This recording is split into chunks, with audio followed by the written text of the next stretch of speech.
Hey guys, Frank here from RunningsShoesGuru.com, and I'm here with something a little bit different than normal. So our website receives a bunch of great shoes from companies. They send us their best models, their most current items, and it made me kind of think, are all the shoes we get like really great? Are we kind of calibrated wrong? Why are we sending out a lot of great reviews? So I set out on a mission to find a bad shoe and review it. I ended up finding these guys from Walmart. So I'll tell you more about them. So I set out a few ground rules so I wouldn't go out and buy a pair of ski boots and declare them as the worst running shoes ever. The shoes had to be declared running shoes, and they had to be the cheapest available. The shoe I ended up getting was the neon green and blue starter men's endurance lightweight running shoe, which runs you $16.87. The shoe had a 3.5 out of 5 star rating at Walmart.com, so I was kind of curious to see if the shoe was actually halfway decent. Also, the shoe looks way better than it should for $16.87. That kind of got me skeptical. In fact, the design of this Walmart shoe is oddly similar to the Nike Freerun 2. In fact, I'd call it just a straight-up knockoff. So that's why this shoe looks better than it should. And this is probably an indicator that bad things are to come. One surprising manufacturing fact about the shoe is that it has a seamless upper, which is kind of interesting they managed to pull it off at the price point. So just on the surface, this shoe looks oddly good, and I'm kind of excited to test it out and see what happens. So first thing to do when you get Walmart shoes is to pull out the plastic inserts that hold up the shape. One of these is sized for shoes up to 13. One of these is sized for shoes up to 10.5. Wait, that doesn't make sense. They're different. Whatever. That can't mean anything bad, right?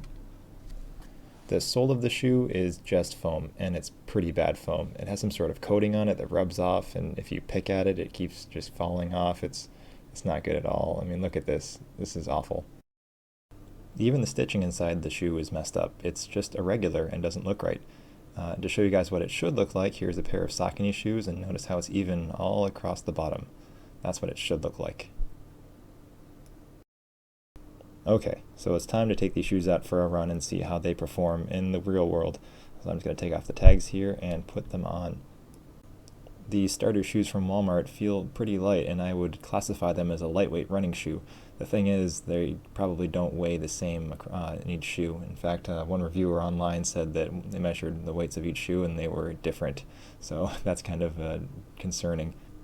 Lacing up these shoes went pretty normal. The upper felt pretty normal too, and that kind of made me think that maybe I'd found a cheap version of running shoes to go try out. But I guess I have to remind you that the sole of these shoes is all foam and has essentially no traction. So unless you're running on concrete or asphalt all the time, you'll be slipping all over the place. And just look at how slippery these guys are. So I'll head out to a run and let you guys know how these shoes did. So I only managed to do 5 miles in these shoes because it felt like something was sawing at the edges of my feet. It was awful. The pain is on this area. I think there's some sort of excessive chafing going on where they made these shoes, and I developed a blister after just like 3 miles of running. It's ridiculous. I'm on the inside too, on both feet, just blisters all over. So why was this happening? Here's my foot, and here's one of the blisters it caused. And you can tell from the spot on the shoe that it flexes just terribly. In fact, it doesn't flex, it just crumples. Watch. It just creates extreme pressure points and rubs and chafes and essentially saws through your sock and gives you awful blisters. The same is true for the other side of the shoe. This is where my big toe is, and there's another blister. Let me remind you, I was feeling blisters after about 2 miles into this run. I only managed another 3 before giving up, and normally I can easily put like 10 miles in a pair of new shoes without any worries. So here's the flexibility of the Nike shoe. Notice how it's even. Now I'm going to show you the flexibility of the Walmart shoe.